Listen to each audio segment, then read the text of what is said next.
欢迎各位观众朋友们再次收看我们的节目啊！这里是政经最前线，通晓中国，我是陈晓农。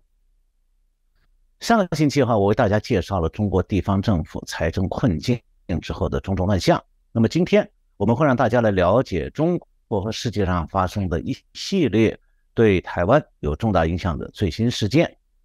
但是台湾的观众朋友们可能还不太了解这些事件，以及呢，它对台湾政治经济的影响到底是什么。那么今天我们来讨论这些问题。我们的节目叫做政经最前线，那我在节目里当然就是要追踪，随时来跟踪世界上与台湾有关的重要事件。那么这样的话，就让我们的评论和分析呢，站在最前线。最近台湾的这个大选呢，占据了影视媒体大部分时政节目的时间。但是呢，台湾以外的这个世界呢，并没有停止不动。就在最近这几个星期里头国际社会发生一系列事件。那么可能这些事件的重要性台湾的观众朋友们或许还不甚了了。但其中其实有一系列很多事件正在国际上引起一波新的动荡，而且会对台湾正在形成新的经济冲击。那么世界各国包括美国的白宫在内呢，对这一波新的动荡还很迟钝的没有做出及时反应和说明。那现在台湾的大选当中，这国际观这个问题已经成为一个议题了。那我在先前的节目里也讲过，那今天呢，我会更加深入的来分析当下最新的国际时事，并且把这个问题再推进到一个更加新鲜，可能也具有震撼意义的层次。那现在台湾的这个总统候选人呢，都想访问美国。但是如果美国的行政当局到现在还在消化我刚才讲世界上最新的这一波新的动荡，那么台湾的政治人物访美，他们要怎么谈呢？还是说他们是不是根本自己就不在状态中，甚至会答得驴头不对马嘴？那台湾呢，不少在野党的政治人物目前对维持美台关系还是老神在，好像他们只要对美国讲一句说我们亲近美国，不卑不亢，那就万事大吉了，然后就可以掉过头来呢，一心一意的和中共去搞好关系。但是他们真的懂中美之间正在发生的天翻地覆的震荡吗？那更重要的是台湾的选民可以相信这些人他们本人就是猛叉叉，就是这样的一些政治人物本人就很猛叉叉，对国际局势完全不了解。猛叉叉这个词呢是广东话，我不知道台湾的客家话是不是也这么讲意思就是稀里糊涂。那我今天要讲的最新的国际事件有哪些呢？一个事件就是 G7， 就是这个世界上7个主要的大一些的民主国家在日本的广岛举办的峰会，5月20号结束了。那这个峰会除了是对中国在南海的军事化行动提出警告之外呢，重申了台湾和平稳定的重要性，也强调说要关注经济的强韧性和经济安全保障。那这里面的经济话题都是和台湾有关的。那另外一个事件呢，就是广岛峰会的当天晚上，中共宣布要制裁美国的记忆体晶片大厂美光。那第三个事件就是5月30号，习近平召开了国家安全会议，他的讲话当中透露出来中共最高领导人前所未有的焦虑。那么现在 G7 美国中共现在都在谈国家安全，而且比较侧重经济部分。那这样的关注当然也就会牵涉到台湾的经济。所以今天我的节目这个重点谈3件事儿。第一件呢是美中晶片战开打意味着什么？第二个话题就是习近平的焦虑到底是什么？是军事层面还是经济层面？以至于他都说出了惊涛骇浪这样的表述。这惊涛骇浪讲的是中共面临的局势。那么第三个话题就是我们要如何来理解现在这个世界格局的最新变化。那下面我先来讲第一个话题美国对中国的围堵这个和制裁呢，目的是要为了国家安全和东亚安全。那中共对美国的反制措施呢，也表示是为了国安问题。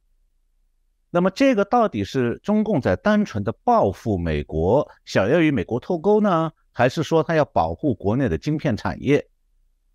还有呢，想摆脱这个一直处于挨打形势的这么一种状态。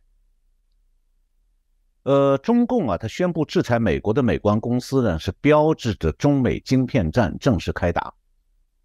当然了，作为晶片大国的台湾，就面临着一系列新的考验。那么之前的中美晶片战呢，主要是美国对中国的单方面的制裁。那如果中共是选择沉默而不是报复，那么中美晶片产业的竞争啊，就还有合作空间。但是现在中共已经开始采取报复措施了，报复性制裁。那么在这个晶片产业这个领域呢，中美双方的合作空间就越来越小了。我这里先不讲美国为什么来发起对中共的晶片制裁这个问题因为这是必须要从中美冷战，从军事层面延伸到经济层面，还有高科技层面这样一个角度，才能够真正理解我所讲的这个国际格局的重大震荡。那这个部分我在后面会具体分析。拜登是去年8月签署了一个晶片法案，就 CHIPS Act。那么这个法案呢，禁止凡是接受了美国联邦政府资助的企业，禁止他们在中国扩大28纳米以上的高端晶片的产能。那它具体规定是这样讲说，10年内，这个如果有一个接受了美国联邦政府资助的企业，不管它是美国的还是外国的，那么它在中国的产能如果提高5%，或者投资规模超过10万亿，就属于被禁止的范围。我刚才讲了，这个禁止的年限是10年，从现在起。另外呢，也规定说不可以把普通晶片的产能扩大到10%以上，或者是说与中国的机构联合研发或者是发放技术许可。那这样做的目的呢，当然是重振美国在先进的半导体技术领域的领先地位，并且抵御来自中国的竞争。那美国的商务部长Gina Raimondo 最近表示说呢，这个法案呢是美国的一项国家安全倡议，它是用护栏 guardrail 来确保中共没有办法获得可以用来对付美国和美国的盟友的尖端技术。那么这些限制措施的影响范围涵盖了在中国开展业务的台积电、三星电子还有英特尔公司。比方说台积电在南京和上海生产28纳米和16纳米晶片的工厂，现在就不能再升级或者扩大了。那目前呢，台积电这2家在上海、南京的工厂呢，占整个台积电晶片代工总产能的6%。那么这些措施不会对中国的半导体制造能力产生重大影响，但是中共没有办法再进口高端晶片了，他自己也很难再独立的升级高端晶片的制造能力。此外呢，全球最大的2家存储芯片的制造商是韩国的三星和海力士，也受到了影响，因为他们既在美国投资设厂，又到中国去扩大这个建厂来扩大产能。那现在日本是已经把对中国的晶片封锁从产品呢扩大到说相关的技术和工具都纳入日本的经营范围。那么 G7 成员国可能也会跟进。那中共对美国的美光公司实施报复性制裁它是选在 G7 峰会结束的当天。当然呢，这是对西方国家的报复。那美国对晶片公司向中国出口晶片的宽限期呢，最近是即将到期了。过去这1年中共一直通过香港在疯狂的进口高端晶片。那去年的进口额高端晶片的进口额高达数千亿美金。那么台积电去年的营收大增就与这件事情有关的。那么台积电对中共的这个合同订货呢，已经提前交货完毕了，所以今年台积电的营收就会不如去年。那受到中共制裁的美国公司美光呢，它只有10%左右的收入是来自中国的，所以中共对这家公司的制裁和打击作用呢是有限的。但是呢，那是这个中共的制裁是一个发动对中美经济对抗的一个信号。我现在大概介绍了一下现在这个晶片战的状态啊。接下来我讲第二个话题，就是习近平啊，最近在中国的国家安全会议上讲话，他说了什么？那他的话是不是显示出来说他的不安全感和焦虑？那关于中国人当下的焦虑还有担忧啊，其实我们在节目中讲过多次了。我在5月17号呢讲过中国中产阶层的焦虑，然后5月31号我们也谈过中国各级地方政府的焦虑。那么中南海是不是自己就觉得没事呢？那么共产党政权它是一贯的管控媒体，管控民众公开场合的言论，也想管控所有人的思想，所以呢，他永远要彰显自己的高大上，从来不肯示弱，当然也从来不肯自曝其短。那这样的话，我们就很难知道说中共高层到底对国内国际局势是怎么样看的。讲到这里，我想插一句啊，就台湾有些政治人物啊，口口声声说要和中共协商，好像他们代表台湾一出面哈，习近平马上就会笑脸相迎，点头哈腰。那么他们这些台湾的政治人物呢，只要和习近平见了面，就可以对习近平予取予求，是真这样吗？实际上我们看到啊，总是这些去求见中共官员的台湾政治人物到中共那边以后，就变成点头哈腰了。但是呢，他们毕竟还是骗了不少台湾人的。那台湾一些民众会以为说，哦，这样的政治人物在中共高层面前有多大的面子啊？好像只要他们去谈一次，中共对台湾就会刀枪入库，马放南山，从此和平了。那问题是，他们根本就不懂啊。习近平最近在想什么？什么事让习近平最烦心？那更关键的是说，中共高层吞并台湾的野心啊，到底是不是能够台湾的政治人物能够劝他们放弃呢？那如果中共不放弃的话，这些台湾去访问中国的政治人物回来怎么交代呢？那我现在就来介绍习近平当下最烦心的是什么？这个最烦心的事情呢是什么？我先声明啊，我不是从中南海打听来的密文哦，其实谁也打听不到的。那我讲的是什么？我讲的是中共官媒最近的报道。这几天啊，真的很难得，中共的官媒突然报道了下面这样一个消息：5月30号下午，习近平主持了中共的中央国家安全委员会的会议。那么在官媒呢，就发布了一个关于这个会议的通报。通报当中出现了这样一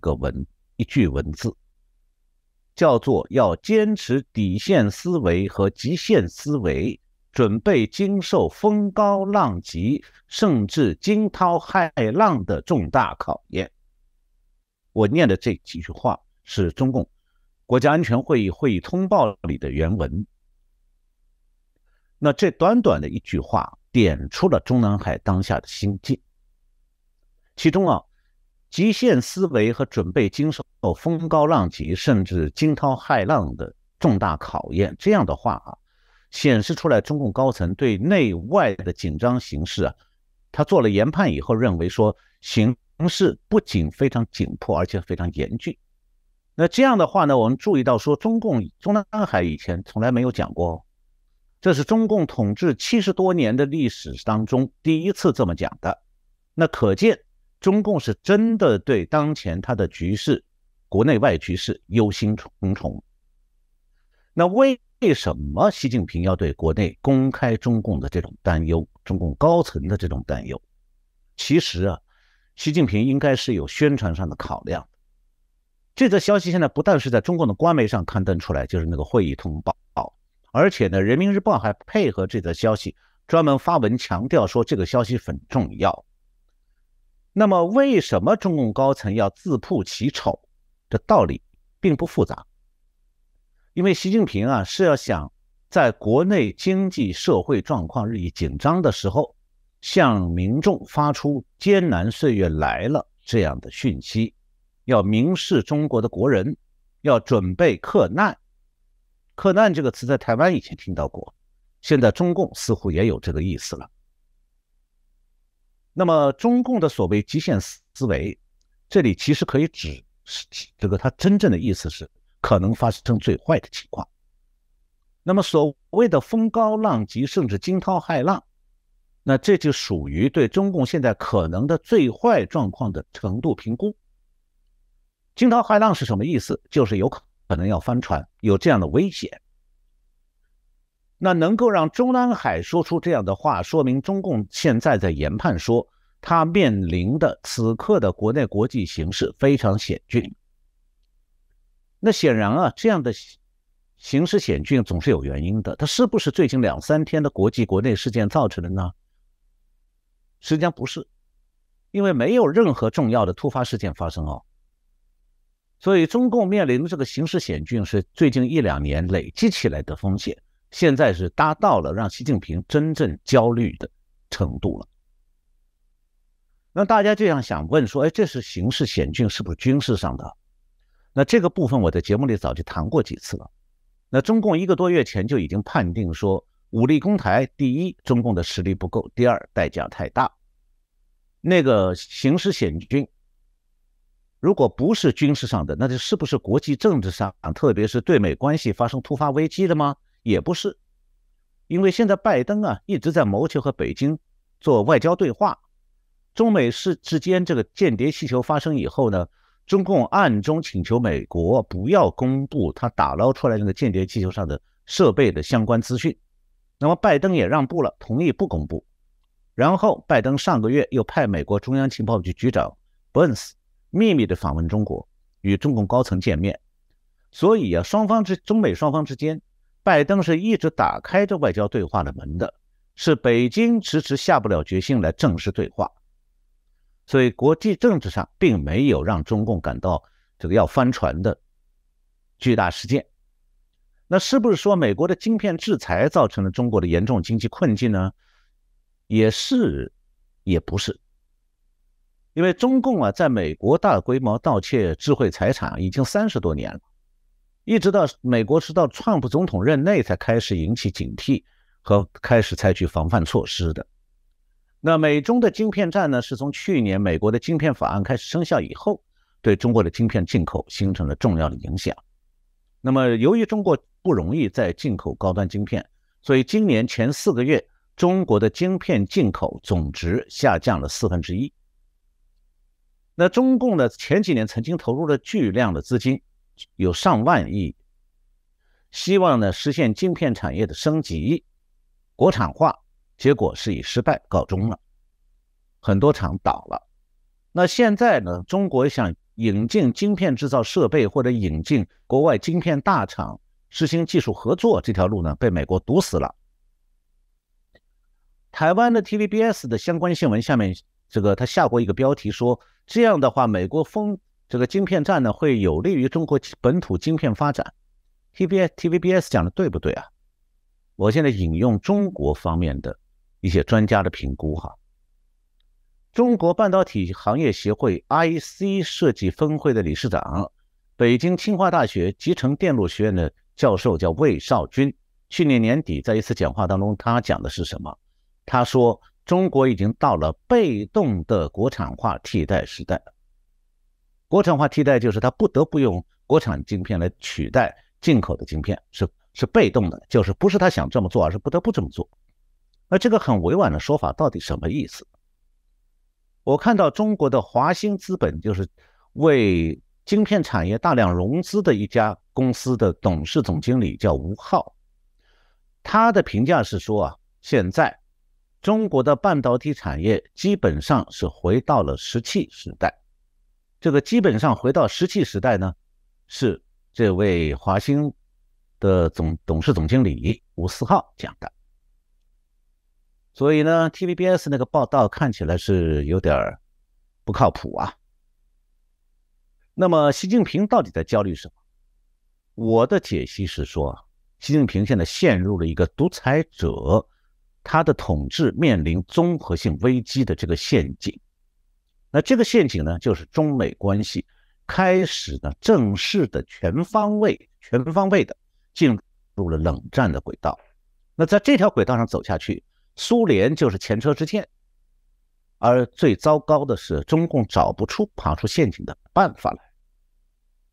那习近平他原来是以为说他可以一路硬冲，逼美国就范，让中国崛起。但这样的做法呢，其实是把中美军事上和政治上的冷战式对抗延伸到了经济层面。那么一旦中美关系被锁定到中美经济层面了，那么中美冷战就最后被形塑成了标准的全面冷战了。那这时候中共就没办法退出来了。所以可以讲，习近平掉进去的这个陷阱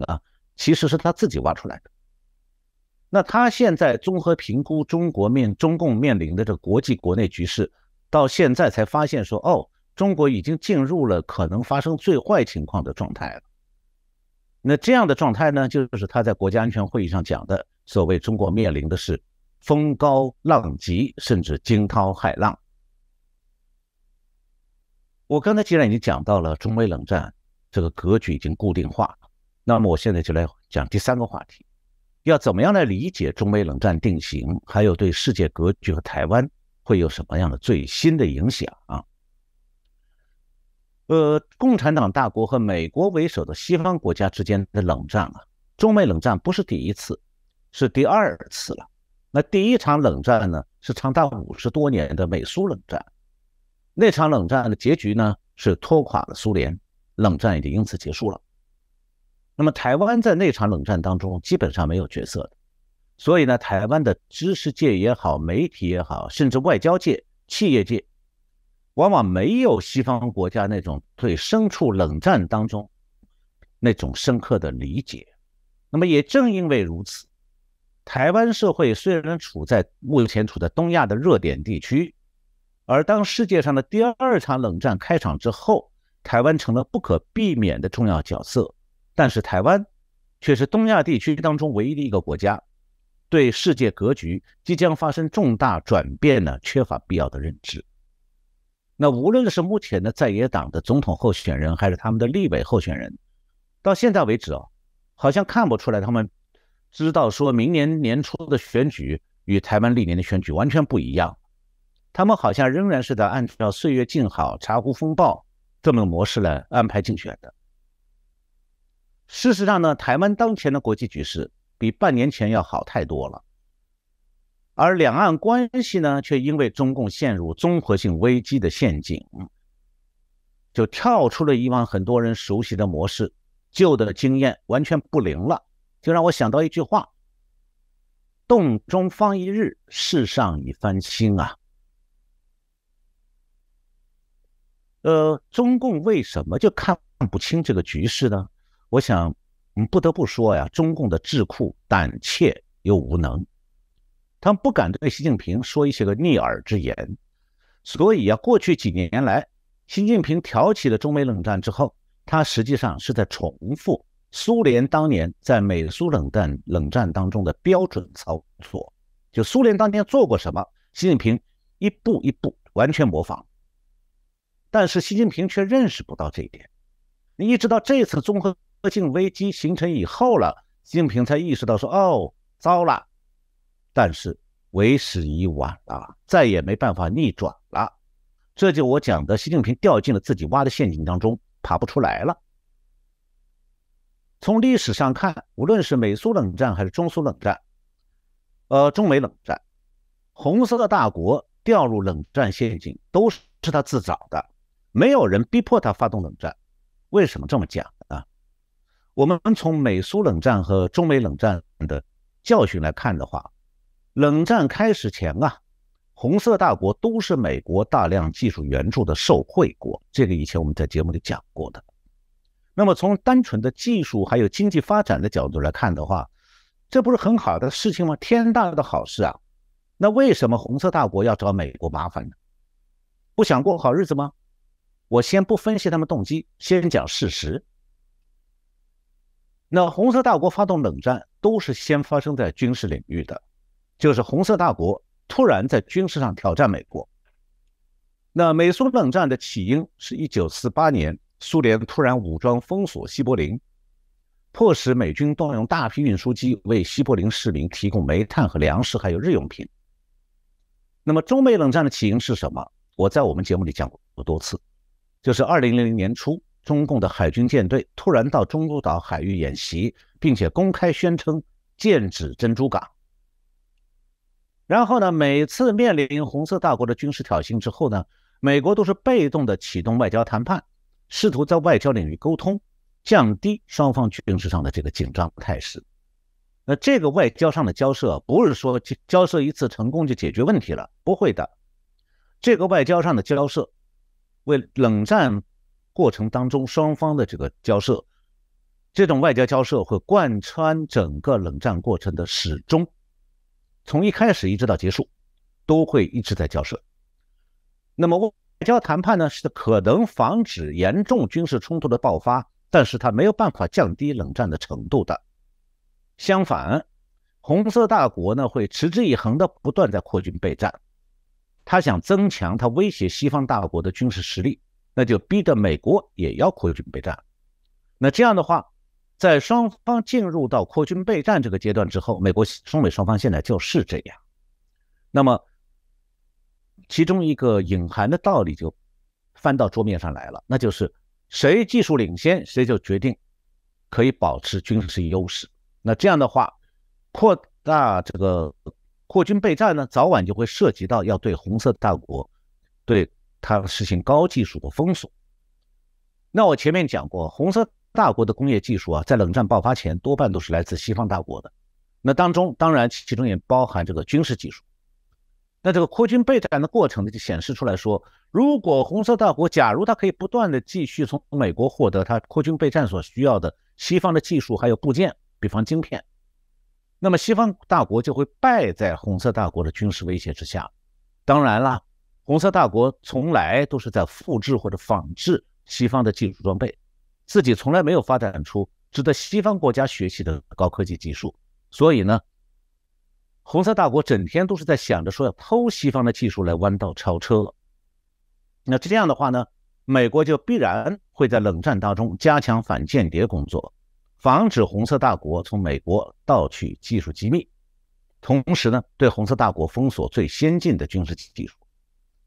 那在美苏冷战当中，美国先是切断了苏联间谍盗窃美国核武器机密的管道，后来又禁止出口可以帮助苏联核潜艇降低螺旋桨噪音的这个数控机床。那么在中美冷战当中，美国呢是先打击中共盗窃美国技术机密的千人计划，然后最近就禁止出口高端晶片。我们这样来归纳对比一下以后，大家是不是看得比较清楚了？有这么3点。第一点，美苏冷战和中美冷战路径是不是差不多？是的，差不多的。那第二点，习近平是不是在重复美苏冷战的老路呢？是的。那第3点，冷战的进程走到这个封锁高阶技术的这个阶段，是不是就进入了冷战格局的固定化呢？也是，当然也是 yes。 那么这3点毫无疑问都是可以肯定的。所以讲啊，红色大国落到冷战陷阱里都是自找的，但是也是必然的。同时啊，红色大国从来就没有在冷战中取胜的，没这个希望。主要原因就是在共产党制度之下，技术发展没办法超越西方。那红色大国为什么还要玩冷战？这里边有2个原因。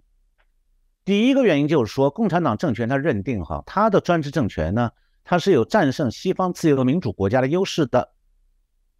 这一点呢，连美国的一些决策者都曾经错误地相信过这一点的。比方讲，卡特总统的国家安全顾问布什金斯基1979年12月，他给白宫送过一个备忘录里，他这样写的，他说，相比美国，苏联人的果断行动是目标明确的，也许他们能卓有成效地达成自己的目标，在国际事务中没有什么比实际结果更加重要了，这并不取决于道德观念。那最后呢，苏美冷战的结局证明啊，布什金斯基完全错。苏联的制度呢，恰恰是苏联解体的主要原因。那么今天习近平的中国崛起论是完全复制了苏联的共产制度优越论。那偏偏美国啊，到现在还有人相信说啊，中共的专制政权具有施政有效性啊，华尔街就有不少这样的糊涂虫。那么历史呢，很糟糕的，居然就这样再度重演了。我讲的是这个美国的对苏联的这个共产制度优越论，居然几次都做犯了错误的去相信这一条。那么第二，这个共产党政权为什么一定要打冷战？那就是共产党政权会错误的低估美国的制度潜力。大日本帝国发动太平洋战争之前呢，许多决策者犯过同样的错误的，其中唯一清醒的一个人就是山本五十六。那么苏共政权当年曾经相当长的时间里认为说啊，美国会有通货膨胀还有周期性的经济停滞，那成为一种长期趋势，最后会削减美国的经济实力。苏联在90年代主管这个意识形态的有一个叫苏斯洛夫，